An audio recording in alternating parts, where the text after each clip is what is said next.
We are in the home stretch to Halloween, Kristen. You know what that means? I do, that every single store will already have out all their Christmas decorations. You're not wrong. Anything else? Yes, it's the time for everything spooky. Spiders, ghosts, witches. Yes. And in addition to those creepy things, is this recipe. Oh, no. Oh, yes.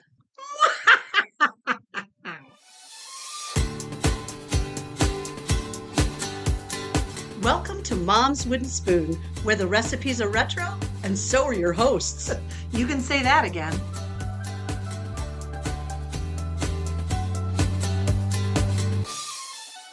Welcome to Mom's Wooden Spoon in the final episode of October. Ooh. Yes. And so because we're as close to Halloween, the October side of Halloween as we're going to get. Yeah. I feel like we put this recipe in just the right spot. I think so too. Because it is the creepiest, scariest. Yep. I hope that we do all season. I agree. And this was another one of those ones that I forced Carrie into, but unlike some of the others, this one I really was adamant that I had to do. And Carrie's like, I will take one for the team. Well, yeah. The good news is none of the ingredients in and of themselves are horrible. No, not one bit. It is the combination of the ingredients that is going to make you all cringe. Yes, and I've told people about this, and they are absolutely aghast. There's no way you couldn't be. And I'm just going to draw this out because I'm having fun and not telling you what it is. Yeah. So I'm going to give a little background. Kristen found this little recipe book. Yes. It is Chef Boyardee recipes. Yes. Which I think is kind of cool. You know, we are all familiar with our childhood, from our childhoods, of Chef Boyardee. Absolutely. The many delights. Yes. That were Chef Boyardee. And what was your favorite Chef Boyardee treat? Oh, SpaghettiOs. Mine was SpaghettiOs with the meatballs. And the meatballs always to me looked like Mom's gallstones. Oh, 100%. They're teeny tiny little things in that sauce. I preferred the non-meatball SpaghettiOs, and I love to dump in just an inordinate amount of sawdust Parmesan cheese. Heck to the yes. Yes, until the sauce was thickened. Yes. Due to the quantity of Parmesan cheese so I good. dumped it. So good. It was delightful. I mean, really, you put enough sugar with pasta, so good. Right. It's so sweet. Yes. Chef Boyardee is so sweet. Just fantastic. Yeah. Okay, so there's a recipe book of all these various things. It is titled Chef's Wonderful World of Pasta. Oh, so wonderful. Yes. Yeah. And so I'm just going to give you a couple other options. This is not what we chose. Yes. This is simply a page from this recipe book of things that we could have picked. Yeah. That we didn't select. No. Ravioli and bean casserole. Which sounds pretty innocuous. Pretty innocuous. Until you read what you have to do. There's a line, a tagline under the heading. Yes. Dill, pasta, and beans complement each other. No. Do they? No. I don't know What that do they do. Oh, Yeah. my. So we're going to preheat. We're going to combine margarine, dill, and beans. Fold in ravioli gently. God forbid you break. I know, right? The ravioli. And you're going to spoon that into a mixture. Add some mustard and cheese. And voila. Oh, no. It's green beans. Right. It's not like pork and beans. No, which is what I had in my mind. It's green beans. Yes. Oh, no. Yes. No. Okay. Another tasty option that is not what we are making. Right. Pickle beefaroni casserole. Oh, boy. Unusual, tangy, sweet, and sour macaroni. Ooh, no thank you. No, thank you. No, okay, there's more. Beefaroni pasta summer salad. Ooh, so summery. A hearty 3-in-1 salad that serves as a main dish. Oh, my. Oh, yeah. In addition to your Chef Boyardee beefaroni, you're going to add in things like green pepper, onions, and celery because it's healthy. Oh, celery. Then you're going to include a can of luncheon meat cubed. Oh, yeah. No. And peas, which now I'm done. And olives. Oh. And cheddar cheese. It just keeps getting better. And do you serve this chilled, I'm assuming? You simmer everything, and then you can serve it hot or cold. Oh, no. Mm-hmm. Okay. So maybe that's not the way you want to spend your summer. It's okay. We have another ravioli salad option. My. Ravioli vegetables seasoned with bacon. Make the salad scene. I do like bacon. So typically the sentence is everything is delicious with bacon. It really is. Yeah. So in this, we're going to fry some bacon and crumble it. Yeah. We're going to saute in the bacon grease some onions, celery, green peppers. We're going to add vinegar and sugar. Oh my, like it's not sweet enough. Right. Then we're going to add the Chef Boyardee and the bacon. Yeah. We're just going to gently heat for 10 minutes. Garnish with a sliced green pepper and serve. Oh, so it's a warm salad? That doesn't... Although, honestly, that one sounds the most delightful out of everything I've read. It really does. It really does. We're going to do one. That's it. Okay. But then comes the one we chose. Oh, yeah. Oh, yeah. Oh, boy. We're going to finish here with the piece de resistance. Oui, oui. In fabulous 70s style. Yes. We are going to make fruity ravioli fondue. We have our trusty fondue pot out. Yes, we do. The biggest disappointment is that it is not Harvest Gold or avocado green. So disappointing, Carrie. Yeah. Okay, so let's read out this bad boy. Oh, read this. So it says fruit and ravioli mix for an unusual hot appetizer. Oh, they ain't kidding. It's so bad. The best word they have to describe it is unusual. Yep. Let's keep in mind, someone got paid to create this recipe. No kidding. Yes. No kidding. Okay, so what are our ingredients? We told you they're not bad. 2 cans of Chef Boyardee mini ravioli. Yeah. Totally fine. Good. A can of fruit cocktail in syrup. Oh, okay. Fine. Not the worst thing. Yeah. Chili sauce. We've made meatballs with chili sauce. I like the chili sauce. Yep. Yeah. Vinegar and Worcestershire. Oh. That's all good. Right. We're going to mix that crap together in a fondue pot. And then here's the question that Kristen asked multiple times. Yeah. Now what? Exactly. We have put all those things together in a fondue pot. We have heated them and mixed them in the appropriate fashion. Yes. Do you dip a spoon in and take a bite? I know, right? I bought French bread. Yes. Why French bread? I don't know. It was on sale. Oh, there you go. Yes. So we're going to cut the bread into chunks. Yes. And then try to dip it in. Yeah, and get a ravioli on it. Maybe a fruit cocktail grape. Oh, gosh. Would you be lucky enough to get the one cherry? Ooh, that's lucky. As a matter of fact, talking about luck and fondue, apparently it's very, very important not to lose your bread or other skewered items into the fondue pot. Oh, yes. There are very many consequences for doing so. Yes. Ranging from, if you do, you have to kiss everyone at the table, or you have to buy everyone a drink, or you have to do all the dishes. Oh, gosh, there's many more. Oh. You have to dance. Oh, really? Oh, you found some too. I did. There are some in which the man has to buy the next round of drinks. Oh, yes. But it's sexist because the female, she's the kisser. Oh. Oh, my. How rude. There's a whole website on playful Swiss traditions of fondue punishment. I believe that our fondue is the punishment in and of itself. Oh, ain't it?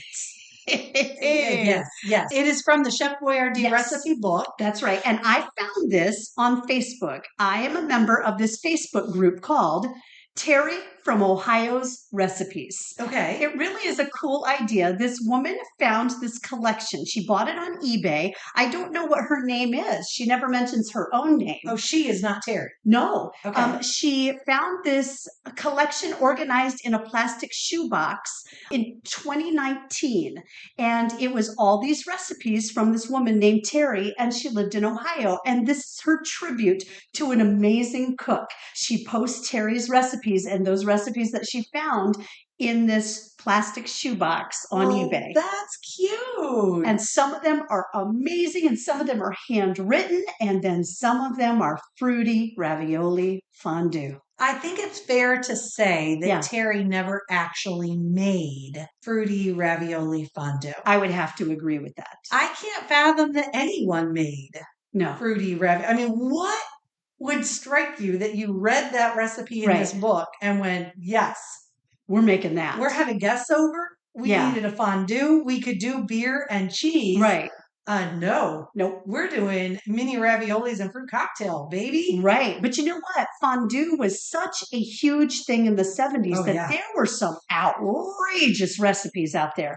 I found some more. Oh. This one is maybe equivalent to the fruity ravioli one. Okay. Okay, I found this one. It is Frank-tastic fondue. Okay. Because this is the recipe in a blender. Puree Van Camp's pork and beans. Then add ketchup, sugar, instant minced onion, and American cheese chunks. Heat it in the saucepan until smooth. Pour it in the pot and then dip hot wieners in it. I will be perfectly honest. Yes. That is far less scary to me. Yeah. I mean, because it's frank and beans. Yeah. And cheese. That's true. All of those things together make sense. Yes. We're combining ravioli, chili sauce, and fruit cocktail. Oh, that is true. There's nothing about that makes sense. No, it does not. I also found another recipe in 1972. Okay. It was a 17 magazine. Oh. Yes, and they had recipes for the girls in the 17 magazine. You can have your girls over for a girls' night. TTYL Girl Squad, right? Let's see. They had a sweet and sour fondue in which you put pork cubes and apples and pineapple chunks. Oh, no. Nope. I'm not a big fan of pork. No. As Kristen keeps harassing me of the recipes that I did not want to do, I will be honest, they all involve pork. That is true. It really was true. That was hot tuna fish and pork. They're kind of like my line in the sand. Yep. Mm-hmm. I may have conjured into some of the hot tuna dishes, though. Yes. Let's see. Another one was Gather Round Fondue, which was basically Velveeta mixed with parquet. Oh, margarine. Yes. Holy moly. Okay. And then, ooh la la, a fondue bourguignon.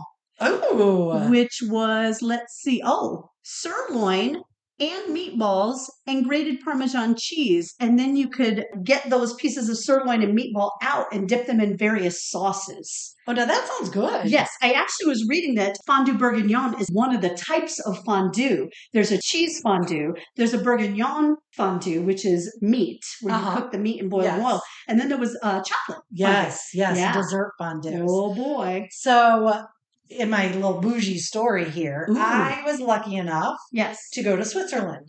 Oh. And while in Switzerland, what does one do? You get fondue. Heck yes, you do. Yes, we did. Yeah. So we got a fondue pot. My husband and I, my daughter was not interested. She got something else. And we ate the crap out of that fondue. Did you get cheese or bourguignon? Cheese. Okay. We got cheese. Nice. It was so filling. Oh. It was so good. Our waitress was amazing. Really? She was so lovely to talk to. But this is very fascinating what we learned. Yes. Is she asked us what wine we would like to go with our fondue. Ooh. And I was like, I was just thinking to get water. And she's like, you can have water, but traditionally, no one drinks water with fondue. Oh, and I was like, really? And she said, yeah, the thought is. Yes. And she's like, and I recognize that science is not going to back this up. I realize I'm a modern Swiss woman. Yes. And what I'm telling you does not track. But there is not a soul in this restaurant that is not going to look at you aghast. Yes. If you drink water with your fondue. Wow. Because the idea is that the cold water congeals the cheese in your stomach. Oh my and will cause you all kinds of gastrointestinal distress. I read about that. It has a name. It's called Death by Fondue. Yes. Whoa. You have to have wine with your fondue. Well, I know we're not having cheese fondue, but I think wine might make this go down better. Anything would make this go down better. I think we're cracking open a bottle, Carrie. Okay. Yeah. In Swiss tradition. Yes. Or maybe a box. Because I'm thinking white might go better with this. I do have a box of white. I think boxed wine with the Chef Boyardee ravioli and canned fruit cocktail fondue is exactly on point. Your choice. I have an opened bottle of red or a opened box of white. Is the white refrigerated? Yeah.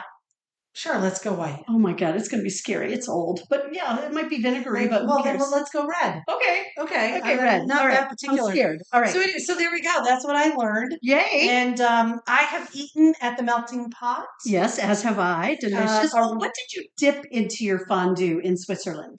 Oh gosh, I don't remember. There was definitely bread. Yeah. Because like at the melting pot, they bring out cauliflower and apples. I think they had all of those things. Gotcha. I'm not a fan of apples. I love cauliflower and cheese fondue. I just don't remember what we dipped, but it was delicious. It was our meal, so we didn't eat it all. And so you were sitting inside a restaurant. Yes, yes. Well, do you know that the Swiss actually have fondue experiences? I'm sure. Yes. So here's one. You could have fondue in an igloo. Oh, that would be fun. Yeah, you know how they make the igloos? They have giant balloons that they blow up, and then they pat all the snow around it and then deflate the balloon. That feels like cheating. I feel like you have to cut you some ice blocks. I would have to agree. And stack them carefully with a cornerstone. Well, it's not a cornerstone. With your little snow mortar and stuff. Okay, well, if you didn't want fondue in an igloo, you could actually take fondue in a tram. It's a 28-seated tram that offers a mobile fondue experience that you cruise through Switzerland's biggest city while eating the fondue. Well, that would be fun. That would be a lot of fun. Here's one I would not try because I would probably throw up the fondue. Okay. It is called Fondue in the Sky. Oh. It's one of those pop-up places where they literally hang the table from a crane. No. And you sit there in your seat hanging from a crane high above the ground. No, thank you. What happens if something happens to the crane? No kidding. What if there's a big gust of wind? No kidding. Are you belted in?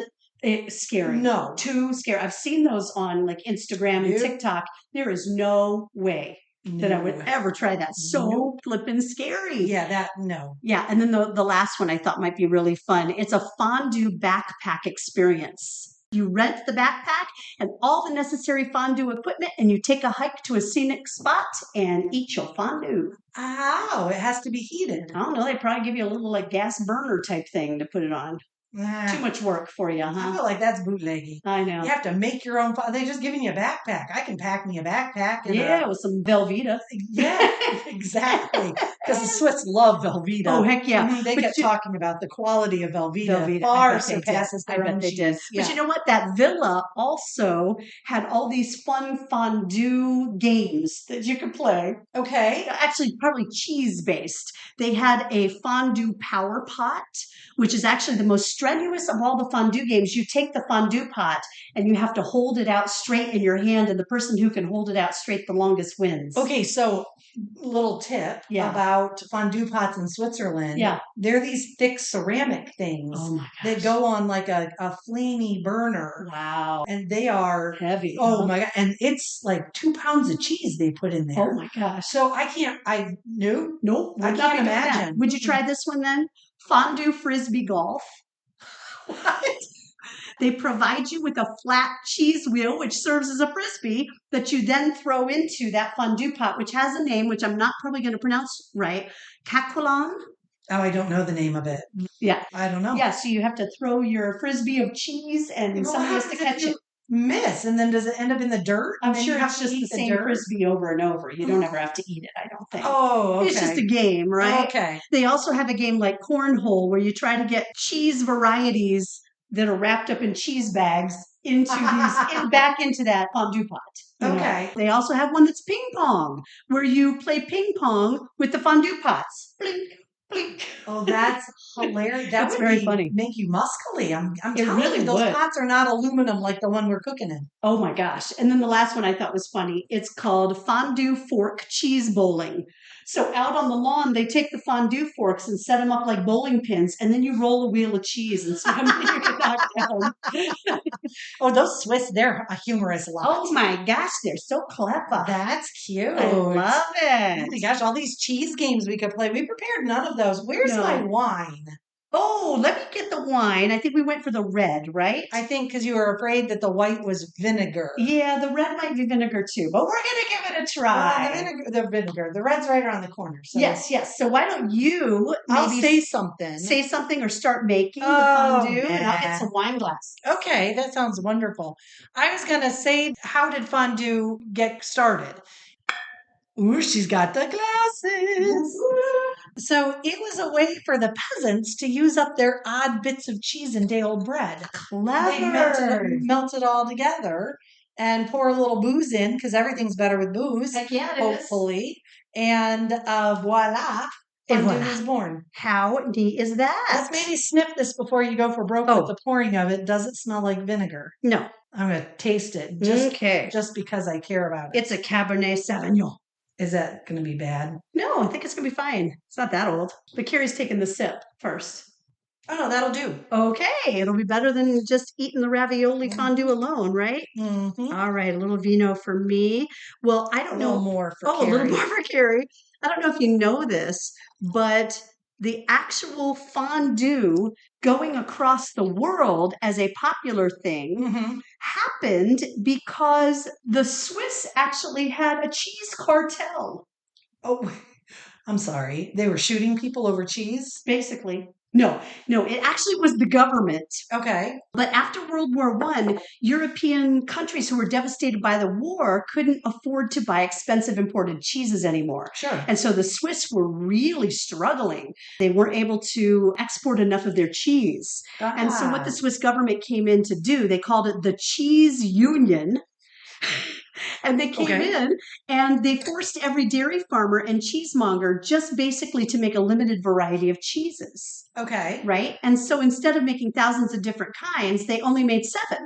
And so it really worked. You know, they could just export those 7 different types of cheeses and it worked really, really well. But then the cartels started to get greedy in the 70s and they wanted to expand their cheese racket globally. So they decided to tell the world about fondue. Okay. And so they started pushing fondue. And this, of course, was in the 70s. But then things started to get shady. Money went missing. People went to jail. And by the 1990s, the Swiss Cheese Union was disbanded. I'll be doggone. Crazy? Yes. Yeah. So because they wanted to make money, they got greedy in the 70s. They're like, how can we make more money with this whole cheese thing? They started saying, look what we can do. We make this awesome fondue. And that is why in the 70s, fondue exploded in America. Pretty cool. It was pushed on them by the greedy Swiss. Greedy Swiss. Let's go. No, Clinky that's clink. Almost grabbed yours. Here we go. Cheers to ravioli and fruit. There's nothing here to cheer about. There's nothing. Cheers to wine. Woo-hoo. Oh, that doesn't taste like vinegar. No. Delicioso. Yeah, it's all right. It'll do. All right, so let's read this recipe. Yes. Okay, so far it starts really challenging. Yeah. We're going to put 2 cans of mini ravioli. Okay, I'll start with that. We are going to take the fruit cocktail and reserve the syrup and add in the fruit cocktail. And we're going to add in 2 tablespoons of syrup. Okay. And we're basically just all pouring this in the pot. All right. Do we need to turn the pot on now so it starts getting warm? Sure. Or what? It doesn't say like how hot to turn the pot on. So let's just go with warm. Warm sounds good. And then let's see, is that little bowl over there for the syrup? It is. Perfect. Yummy, yummy, yummy. And then we're going to do a half cup of chili sauce. Oh my goodness. I'm not a fan of the music of Pink Floyd. I think you know what? I'm not either. It's kind of depressing. Well, I find it sounds like the people who wrote the songs were on one heck of a drug trip. They probably were. They were. Yeah. But to me, it just sounds that way. I don't even know Pink Floyd songs. Yeah. But after a good 30 to 45 seconds of any Pink Floyd song, I inevitably go, what is this? Because I'm just horrified by it. Yeah.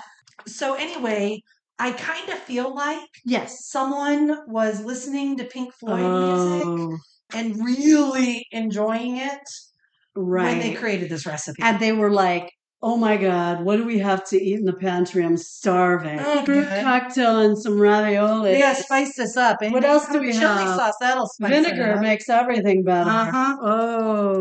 Oh, Lordy, look at that. Wait, let's count the cherries because I definitely want a cherry. Let's see. There's 2 halves and some 2 bits. 2 halves and some crunched up bits. Oh my goodness. One thing I do not want is one of those grapes. I hate the grapes. This already looks horrifying. This is so bad. It is just horrifying And the looking. fact that they don't tell you how to eat it. Like, I'm assuming now that I'm looking at it, that we put the sticks in and skewer the fruit in the ravioli. Maybe that's it. I don't know. I don't really want to. I don't either. I'm thinking a piece of bread will help dull the flavor. Just maybe. And the Chef Boyardee sauce is so sweet. The fact that we had to add some of that syrup back in. I just don't know. I just touched my microphone because I was like skeeved out. I pulled my hands way up close to my face. So since this is a Chef Boyardee recipe, and it features heavily Chef Boyardee, I felt like we need to know a little bit. So I'm going to start with a quiz, Kristen. Oh, I like quizzes. Okay. I can wait to make this fondue. I'm waiting. I'm taking the quiz. Okay. Betty Crocker. Yeah. Mrs. Butterworth. Yes. Lorna Doone. Okay. And Chef Boyardee. Yes. Which one of those are real people, or how many? It could be all. It could be one. It could be 3. I actually think I might know. Yes, I know Chef Boyardee is real. Okay. I mean, not in his iteration and not spelled Boyardee. Sure. Yes. Let's see. Oh, boy, I don't know about Lorna Doone. Okay. We'll say, sure, she's some Scottish lady. Right. All right. That was a Cockney accent. That was not Scottish. Cool. Okay. Okay. Mrs. Butterworth is a bottle. So I don't think she is. I know Betty Crocker's not a real person. Correct. So how did I do? Just Chef Boyardee, the only real one out of the group. Wow. Yeah. So the Cockney Scottish Lorna Doone is not real. Not Sadly real. enough. Oh, not real. Lorna. No. His first name was Atori. Atori. He went by Hector. Last name really Boyardee, spelled Boiardi. Cool. Boyardee. And he founded the company in 1928 with his brothers. They immigrated from Italy, clearly. They settled in Cleveland. Cleveland rocks. Cleveland rocks. Who knew? That's cool. I didn't know. Okay, so they started in that. Cleveland, and they decided to open an Italian restaurant. Nice. Delicious. So in 1928, Italian food was not commonly available to the populace of America. Right. It was a very successful restaurant, and people were telling them that, like, actually, would really like to know how to cook this food at home. Neat. Fascinating to think that people just didn't know. Right. And so the Boyardees started to send people home with their pastas and their sauces and all these kind of things, and teaching them how to cook and assemble the dishes themselves. Oh, wow. And so because of that experience, they were like, I think this could be more successful than our restaurant. Wow. And so they kind of shifted. And as a result, they totally changed the way that American supermarket shelves were stocked. I mean, that's how it got into... How they started to put pasta sauce on the shelves. Yes. How neat is that? Due to Chef Boyardee. I mean, the Boyardee brothers. Yeah, you really just think of cheap, nasty pastas in a can, but no, I mean, they actually had a huge impact on American cuisine. And I'm sure they were authentic. They weren't this sickly sweet, right, absolutely. Stuff. Yeah. As a result of what they were doing and this huge shift into American supermarkets, the Boyardee family became the largest importer of Parmesan cheese and olive oil from Italy. Oh my gosh. Yeah, really? they were using good quality ingredients. Yeah. Yes, absolutely. And then during World War II, the U.S. military commissioned the Boyardee Company to produce army rations. So the guys could open up the package of the instant pizza dough and kind of, pat that out, get out their American cheese slices. Nailed it. I knew it. Yes. Yeah. Yeah, absolutely. So I thought that was fascinating. That's really cool. And Hector Boyardee was born on October 22nd. That's like in 2 days, y'all. In 1897. Oh my gosh. A long time ago. So oh, we have wine. Happy birthday. This is worth celebrating. Happy birthday, Hector. Yay! That's way better than celebrating this hot mess of a fondue. Heck yeah, and I'm going to take the biggest sip ever so I can get this ravioli down my gullet. Okay. So when you look up Chef Boyardee recipes, people try to mimic Chef Boyardee canned spaghetti sauce. Oh, do they? Why would you do that? I don't know. I mean, I loved it as a kid. Sometimes I'll enjoy it as an adult, like take a little bite, but I've said this 20 million times. That stuff is sweet. It definitely does not taste like fine quality, food. So I, of course, as always, looked up things about Chef Boyardee on Reddit. Cool. There's a poster who posts on YouTube. Yeah. And he calls his post Chef Boyardee. Ooh. And so right in the can, yes, he opens his can of Chef Boyardee, I don't know, whatever, let's say mini raviolis. Yeah. He adds in sugar, oregano, onion, garlic, which is the garlic in a jar. Yeah. He mixes all that together, still in the can. Oh my. Shoves in some shredded cheddar cheese. Okay. Takes the can, puts it in the toaster oven, and heats it up. Does he take the paper off of the outside first is what I want to know. No. What? No. And it doesn't catch on fire? I mean, I saw him put it in. Yeah. And then take it out. Maybe he should try it in the micro. Just Okay, so there are comments of people who watch that. Okay, I'm dying to hear these because that sounds kind of crazy. Just add raw garlic. Yeah. In the mix? In the mix. Oh, gosh. In the can. Oh, gosh. In the toaster oven. Okay, that's not going to make it taste more tinny. Yeah. No. So somebody wrote, nobody wants to admit they ate 9 cans of ravioli, but I did. I'm ashamed of myself. The first can doesn't count. No. Then you get to the second and third and fourth and fifth. I think I burnt with a blowtorch, and then I just kept eating. Oh, my God.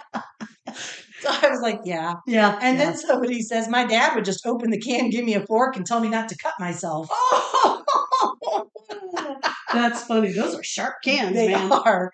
And then someone wrote, about the Chef Boyardee. Yeah. It's perfect. Ice cold on the bottom, the absolute overkill of sugar and garlic, the chemicals leaching out of the cans that you're absolutely not supposed to cook in. I'm obsessed.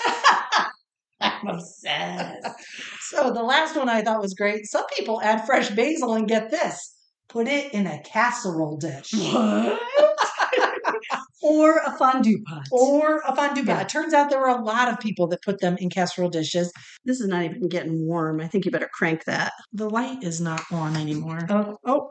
This is not plugged in. Soup's good. Oh, I think I hit the cords. My bad. Oh, it's all Carrie's fault. We're going to have to eat lukewarm ravioli. Oh, we're just going to have to keep drinking and talking, Kristen. Yeah, drinking and talking. Okay, so we have things left to add to this. We do. I have only done the fruit cocktail, the ravioli, and the fruit cocktail syrup. Okay, so now we get to spice it up. Here we go. All right. Got my finger right the chili sauce. I've got the distilled white vinegar, apple cider vinegar. Oh no, that might taste too good. Heck no. It needs to be the nastiest vinegar available. Carrie, this is boiling. It's burning. It's burning already. We got to get that chili sauce in there so we can sauce it up. Saucy. Oh my gosh, much like we're doing with ourselves. Saucing ourselves up. Saucing it up. Here, you stir it. Oh my gosh. Well, now there's enough liquid for us to dip bread in. It is heinous. I mean, what do you say? It is. I got no looking. Words, people. And we think this sounds so gross. And I am having one of my son's friends over for dinner tonight, and he said, "Please leave me some of that fondue." Why? Why did he say that? Because he just thought it was so bad. I feel like I need to try it. Yeah. Okay. When I have them over after we cook this stuff and we have leftovers, I'm like, "Are you sure you want to try that?" He's like, "I'll try anything." Oh my! Well, I mean, this. I feel like this very much counts as anything. Oh, excuse me. As you should. Okay, so it is stirred up, but now it's not boiling anymore. So we want to let it get.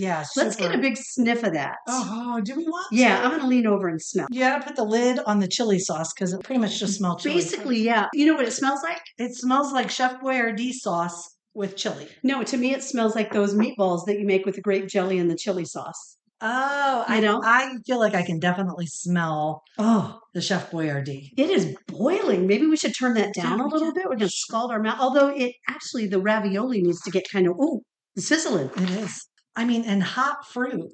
Oh, who doesn't love some hot fruit? I really can't fathom. I wish there was someone to interview. Yes. What was the thought process? I mean, like, were there drugs involved? There had to have been drugs involved. Was it college boys who didn't have much in their pantry, but they did have a hot pot? It is such a horrifying mixture of ingredients. It makes no dang sense. None at all. No. None at all. Vinegar and Worcestershire and chili sauce. Yes. So I think what we're going to need to do. We're going to have to eat it. Well, I want to get it plated up in a beautiful manner. I want to drink more wine. Yeah, we definitely need more wine. And then when we come back and we're completely soused, let's give this bad boy a taste. Does that sound good? I mean, I don't really care about the plating. I don't even know, how do you plate this? We're going to put some bread cubes. I'm going to put bread cubes on a white plate, and it's going to make everything better. So here you go, Carrie. Okay, because it is all about the presentation. It is. Here we go. Ready? Oh my gosh. And drink. See you in a minute. Oh.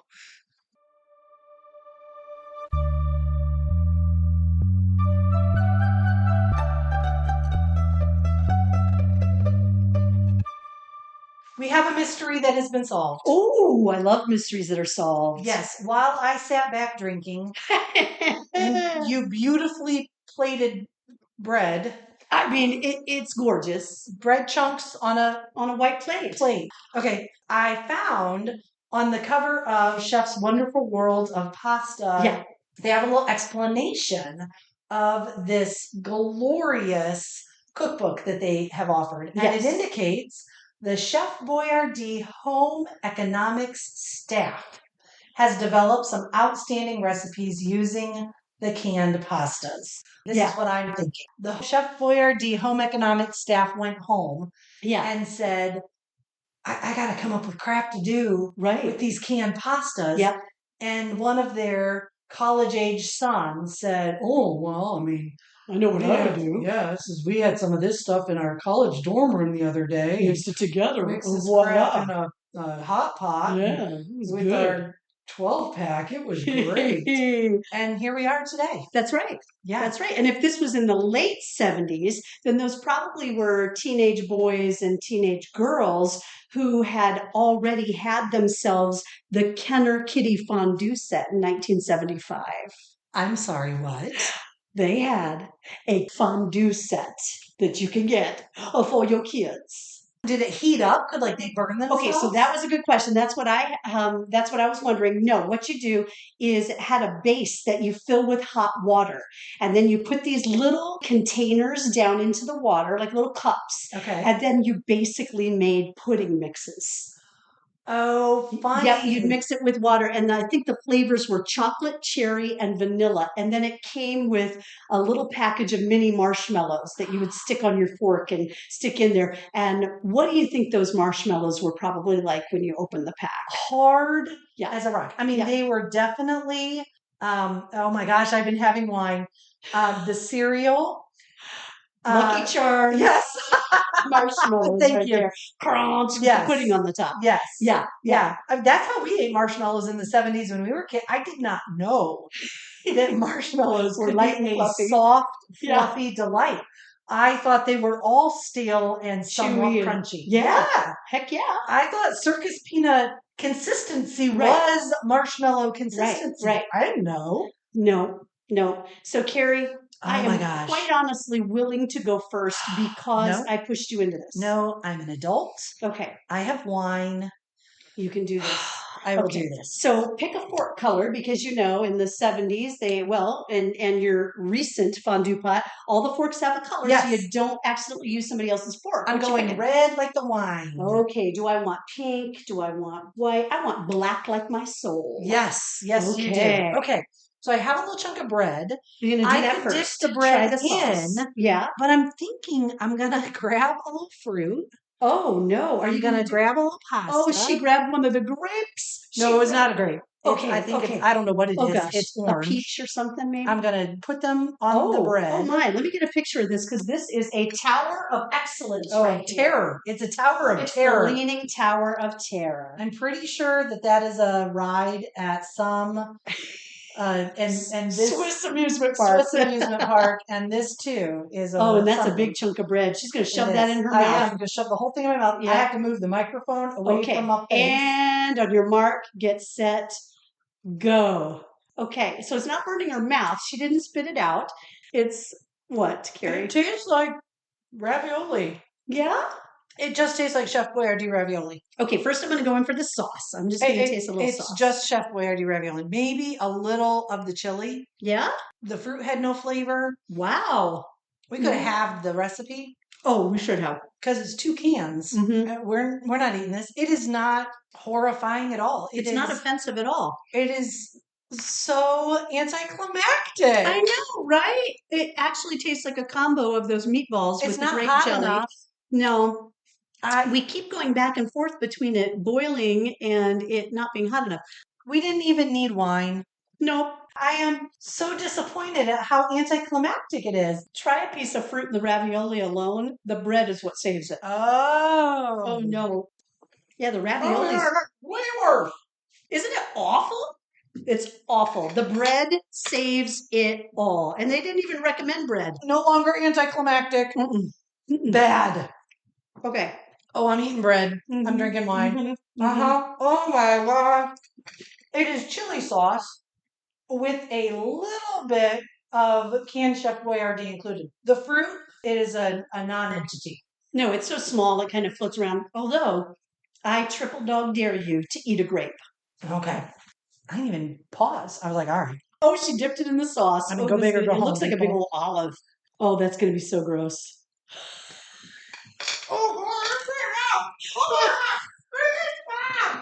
Oh, no, she just ran to the garbage can and spit it out. Was it foul? What made it so gross? It's chili sauce and a grape. Did it just explode in your mouth? Yes. Oh, I'm going to try one now. Oh, Drink some wine. I'm going to try it now.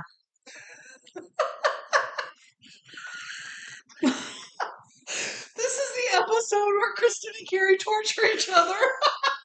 Now I dare you to try. Get a corn chip. Put a corn chip in.